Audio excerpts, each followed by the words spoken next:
continuidade ao estudo da lei de número 5.247 de 1991,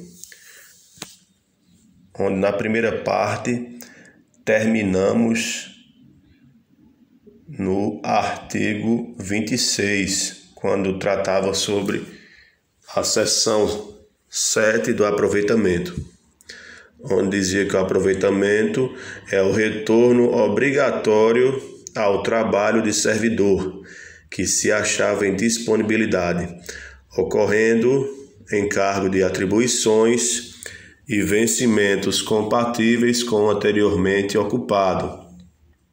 E o artigo 25, onde tratava que o órgão central do sistema de pessoal civil determinará o imediato aproveitamento de servidor em disponibilidade em vaga que vier a ocorrer nos órgãos ou entidades da administração pública estadual.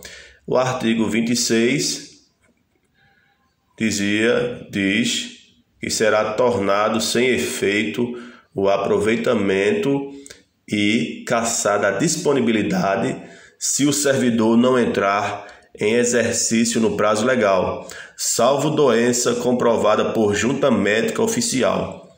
Então, iremos dar continuidade no capítulo 3, onde fala sobre o exercício. No artigo 27 diz que o exercício é o efetivo desempenho das atribuições do cargo. No parágrafo 1º diz que é de 30 dias o prazo para o servidor entrar em exercício, contando da data da posse. Ou seja, ele tem um prazo de 30 dias para iniciar o exercício. 30 dias contando da data da posse. Escoado o prazo estabelecido no parágrafo precedente, sem o início do exercício, será o ato de nomeação revogado. Ou seja, o servidor tem 30 dias para iniciar o exercício, 30 dias após a data da posse. Então, logo após o servidor ter tomado posse, ele poderá ocupar o cargo e exercer sua função. Se passar 30 dias, o ato de nomeação será revogado. Parágrafo 3º. A autoridade competente do órgão ou entidade para onde for designado o servidor compete dar-lhe exercício. Artigo 28. O início, a suspensão, a interrupção e o reinício do exercício serão registrados no assentamento individual do servidor. O início, a suspensão, a interrupção e o reinício estarão registrados no assentamento. Parágrafo único. O servidor, ao entrar em exercício, apresentará ao órgão competente os elementos necessários à abertura do seu assentamento individual. O servidor, assim que iniciar o exercício, ele apresentará ao órgão competente os elementos necessários à abertura do seu assentamento individual.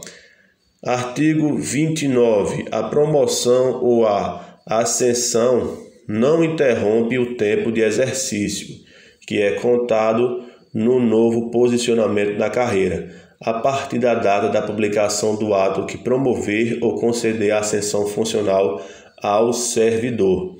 Ou seja, o tempo de exercício, o tempo em que o servidor deu início à sua função, ele contará desde sua nomeação, desde o ato que ele teve a admissão.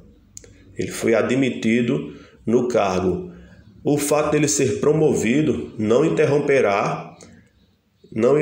irá interromper o seu tempo de exercício, ou seja, o seu tempo de exercício terá continuidade desde o ato de admissão.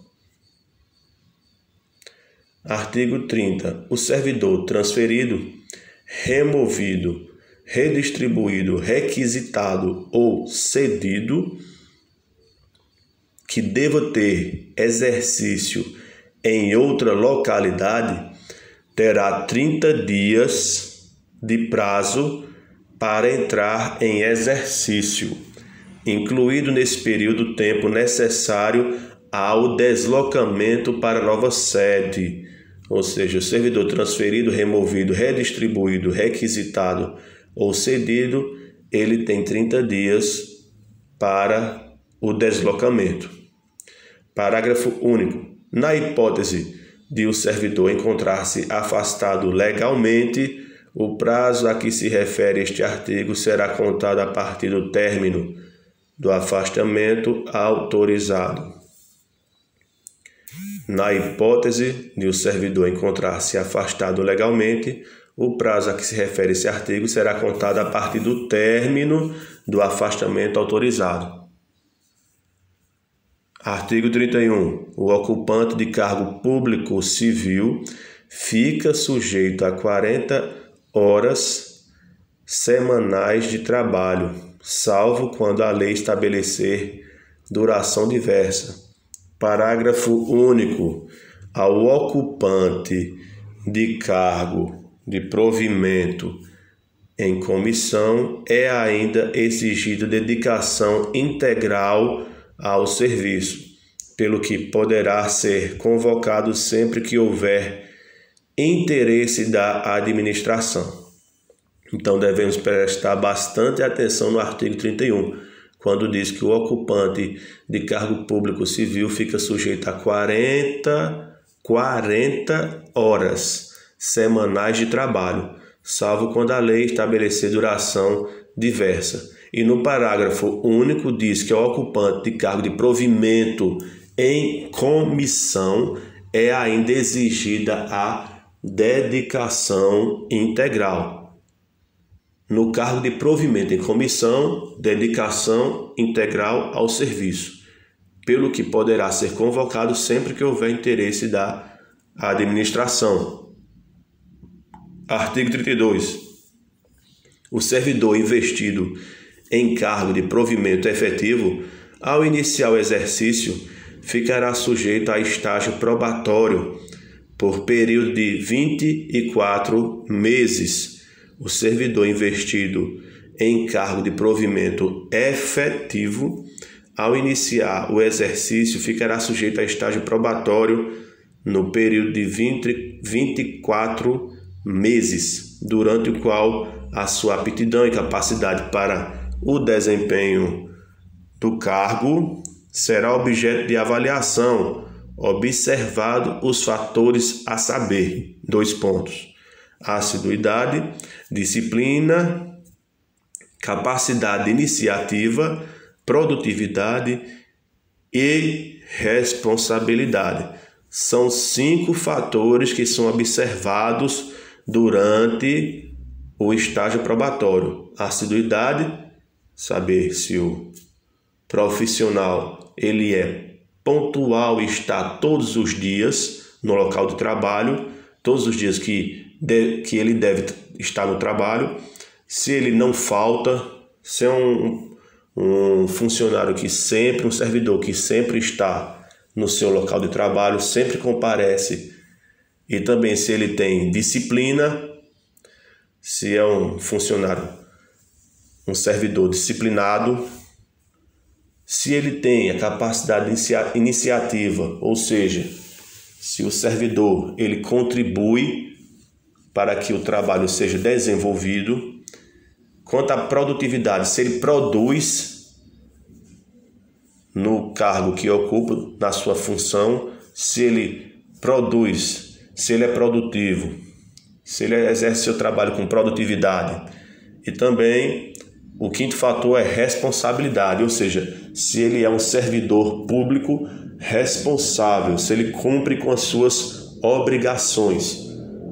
Ou seja, repetindo, assiduidade, se ele está sempre comparecendo ao trabalho no seu devido horário, se ele cumpre o horário, se ele é disciplinado, ou seja, a disciplina, se ele tem disciplina, respeita a hierarquia. O terceiro fator, capacidade de iniciativa, se ele é criativo, se ele está sempre contribuindo para o trabalho, para o desenvolvimento do trabalho. O quarto fator, produtividade, se ele produz no trabalho, se ele é produtivo. E o quinto fator, responsabilidade, se ele é um funcionário responsável, cumpre com todas as obrigações inerentes à sua função. Parágrafo 1º. Concluído o período da prova, será o resultado da avaliação homologado dentro do prazo de 15 dias, contados a partir do dia imediato ao termo final, inclusive. Parágrafo 2º. O servidor não aprovado no estágio probatório será exonerado ou, se estável, reconduzido ao cargo anteriormente ocupado. É vedado o desvio de função.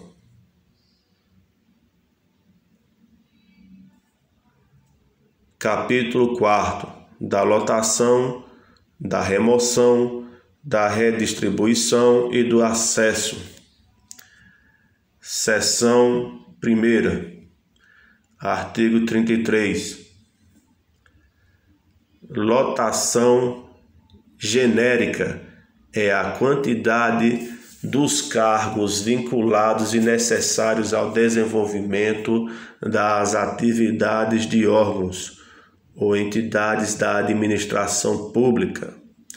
Lotação genérica é a quantidade de cargos necessários para que se desenvolvam as atividades na administração pública.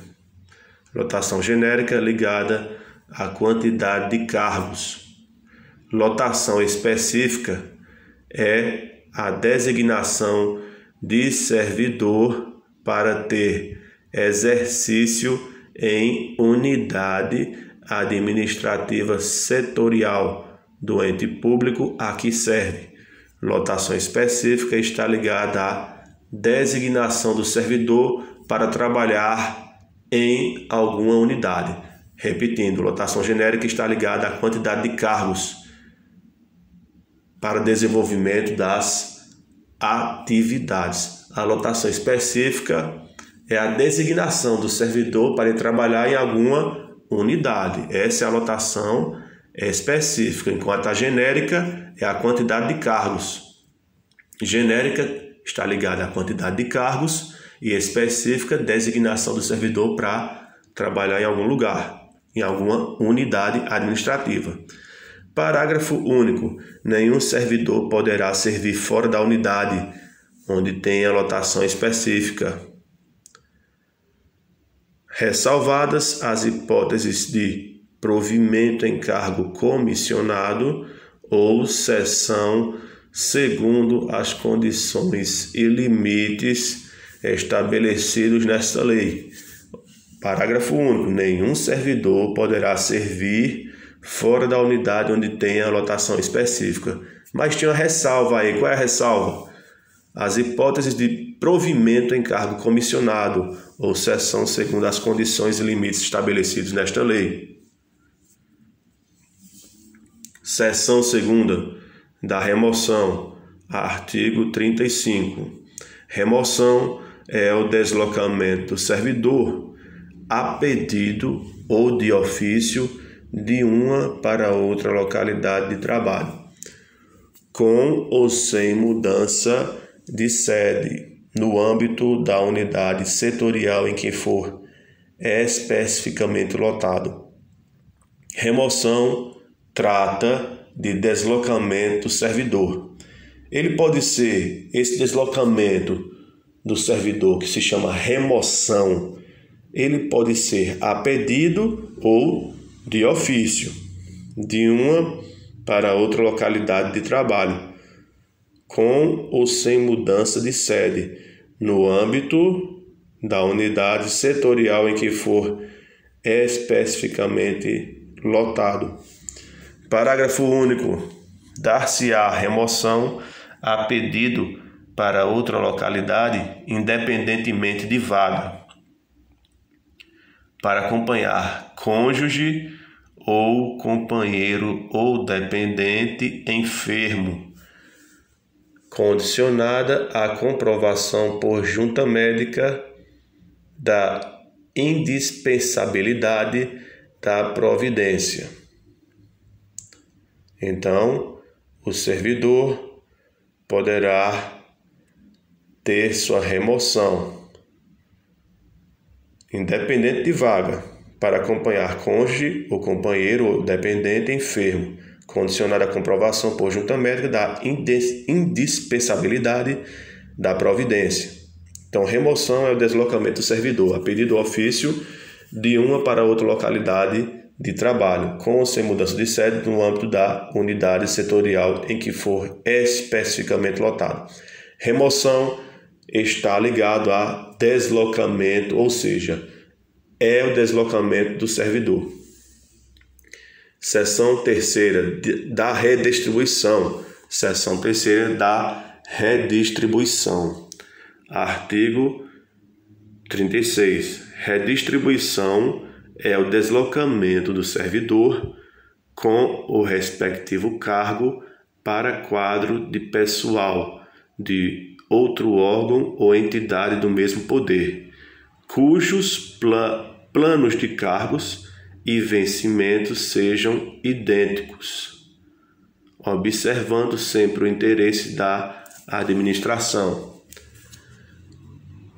Parágrafo 1º. A redistribuição dar-se-á exclusivamente para o ajustamento de quadro de pessoal às necessidades dos serviços, inclusive nos casos de reorganização, extinção ou criação de órgãos ou entidades.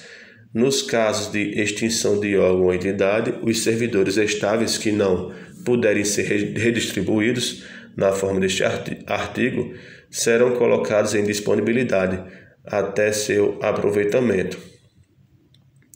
Assim como remoção, redistribuição é o deslocamento do servidor com o respectivo cargo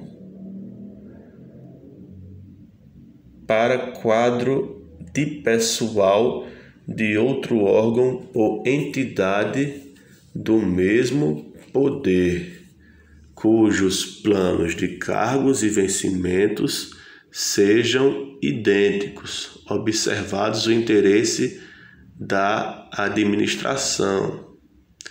Então, a diferença é que na remoção ele vai para outra localidade de trabalho com ou sem mudança de sede, no âmbito da unidade setorial em que for especificamente lotado.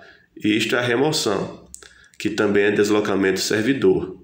Já na redistribuição, ele observa o interesse da administração e aí acontece com a entidade, na entidade, certo? Do mesmo poder.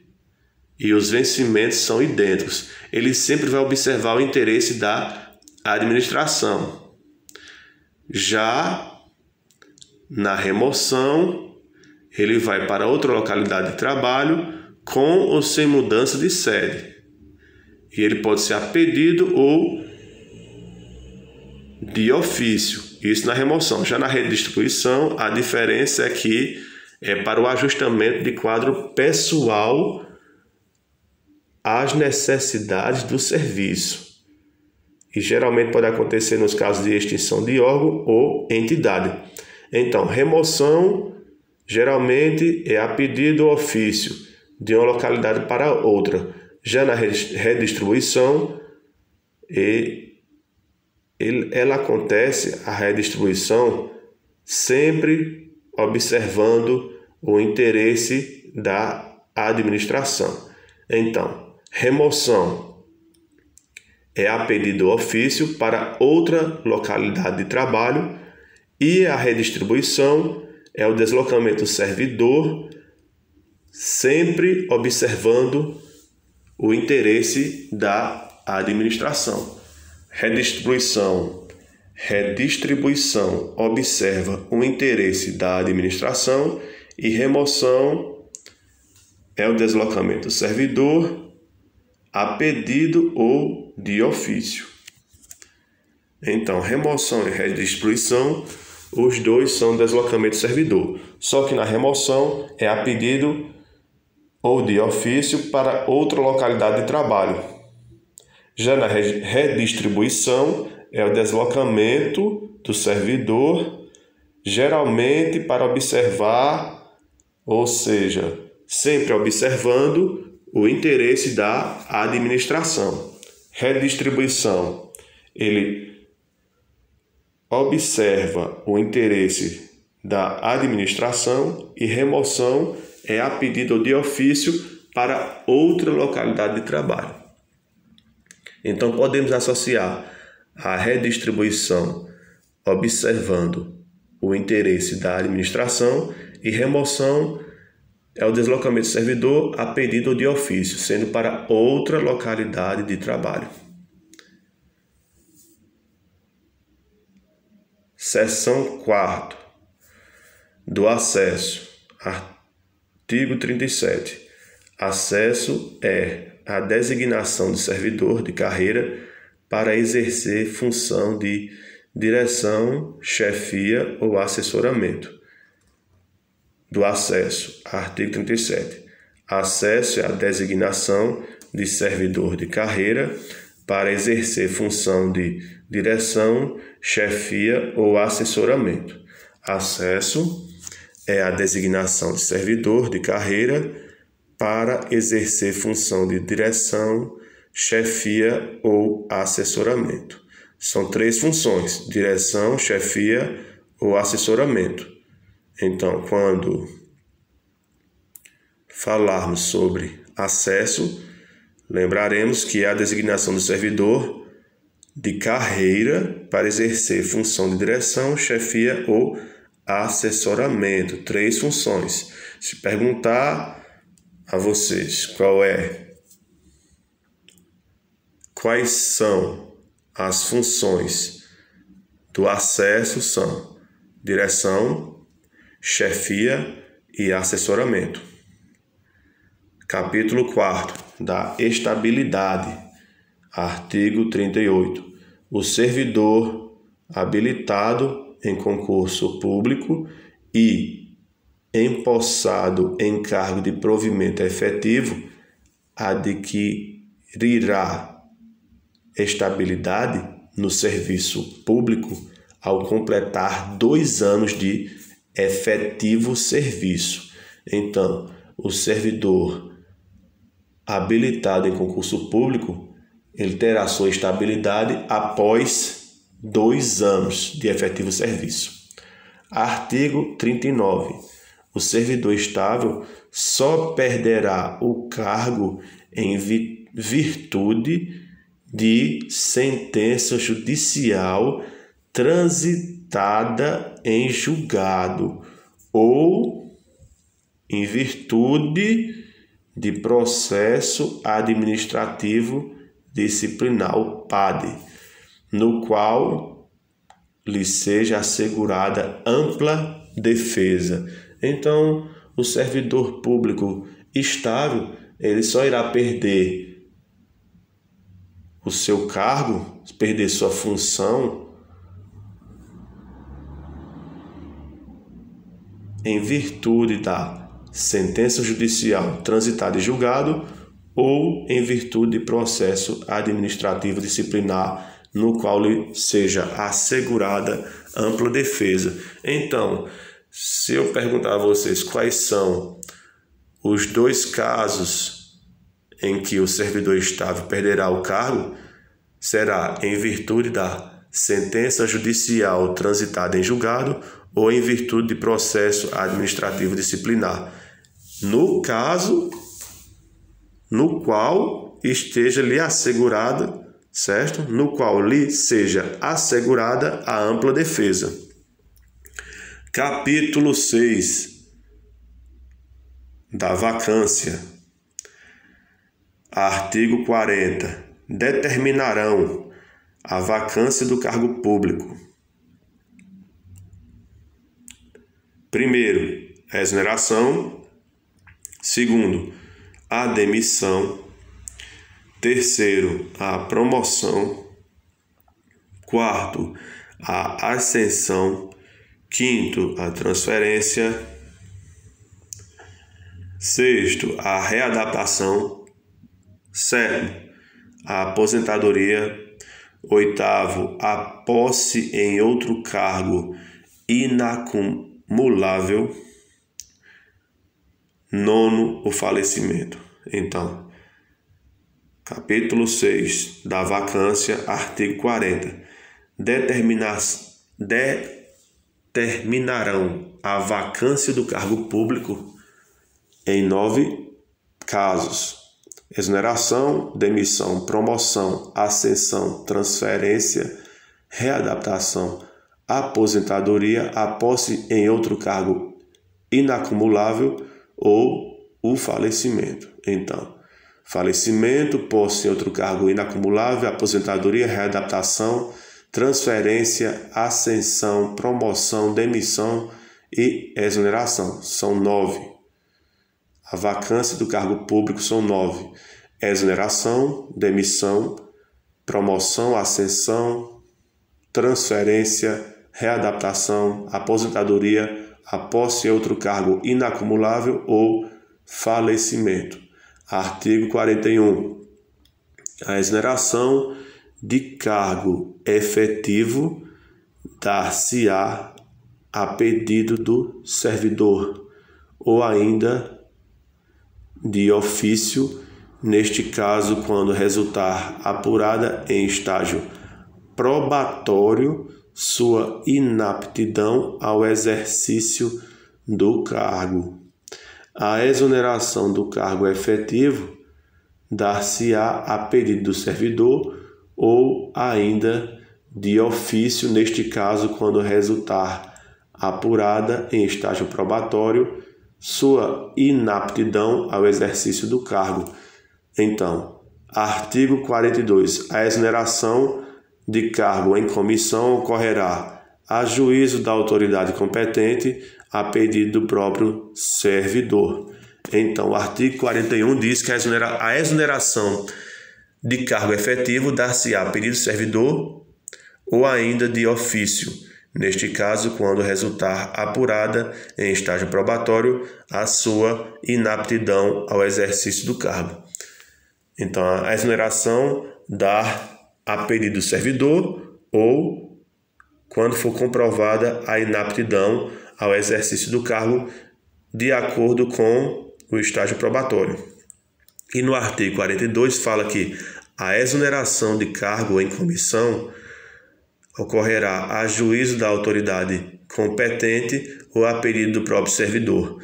Parágrafo único. O afastamento do servidor de função de direção, chefia e assessoramento dar-se-á a pedido ou mediante dispensa nos casos de promoção, cumprimento de prazo exigido para rotatividade na função, por falta de exação no exercício de suas atribuições, segundo o resultado do processo de avaliação, conforme estabelecido em lei e regulamento, e por afastamento para exercício de mandato classista.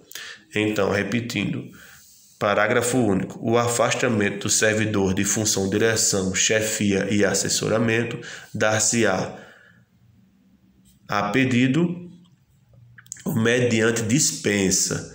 O afastamento do servidor em função de chefia, direção e assessoramento se dar por dois meios: a pedido e mediante dispensa. Essa dispensa, nos casos de promoção, cumprimento de prazo exigido para a rotatividade na função, por falta de exação no exercício de suas atribuições, segundo resultado de processo de avaliação conforme estabelecido em lei e regulamento, e ou por afastamento para exercício de mandato classista. Capítulo 7 da substituição. Artigo 43. Os servidores investidos em cargo ou função de direção ou chefia e os ocupantes de cargos em comissão terão substitutos indicados no regime interno ou, em caso de omissão, previamente designados pela autoridade competente. Então, artigo 43. Os servidores investidos em cargo ou função de direção ou chefia e os ocupantes de cargo em comissão terão substitutos indicados no regime interno ou, em caso de omissão, previamente designados pela autoridade competente. Artigo 1º parágrafo 1º do artigo 43. O substituto assumirá automática e cumulativamente, sem prejuízo do cargo que ocupa, o exercício de cargo ou função de direção ou chefia, nos afastamentos ou impedimentos legais ou regulamentares do titular. Parágrafo 2º. O substituto fará jus à gratificação pelo exercício do cargo ou função de direção ou chefia nos casos de afastamento ou impedimento legais do titular, superiores a 30 dias, paga na proporção dos dias de efetiva substituição. Artigo 44. Disposto no artigo anterior, aplica-se aos titulares de unidades administrativas organizadas em nível de assessoria. Título 3º. Dos direitos e vantagens. Capítulo 1º. Do vencimento e remuneração. Artigo 45. O vencimento é a retribuição pecuniária pelo exercício do cargo público, com valor fixado em lei. Parágrafo único. Nenhum servidor receberá, a título de vencimento, importância inferior ao salário mínimo. Artigo 46. Remuneração é o vencimento do cargo efetivo acrescido das vantagens pecuniárias permanentes estabelecidas em lei. Então, no artigo 1º, a remuneração do servidor público em função ou cargo em comissão será paga na forma prevista no artigo 67. O vencimento do cargo efetivo acrescido das vantagens de caráter permanente é irredutível, ou seja, não reduz o vencimento do cargo efetivo. O vencimento do cargo efetivo não reduz, ele é de caráter permanente.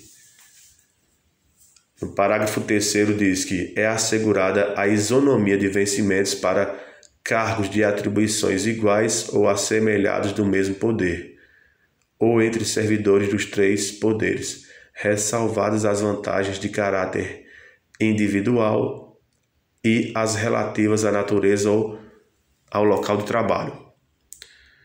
Então, quando tratar de vencimento, fala-se que há retribuição pecuniária pelo exercício do cargo público, e quando tratar de remuneração, é o vencimento do cargo efetivo.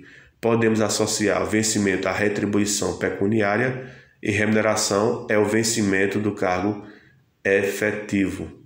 Remuneração, vencimento do cargo efetivo, e vencimento é a retribuição. Quando falarmos em vencimento, lembramos de retribuição pecuniária. No artigo 47, nenhum servidor poderá receber mensalmente título de remuneração importância superior à soma dos valores percebidos como remuneração.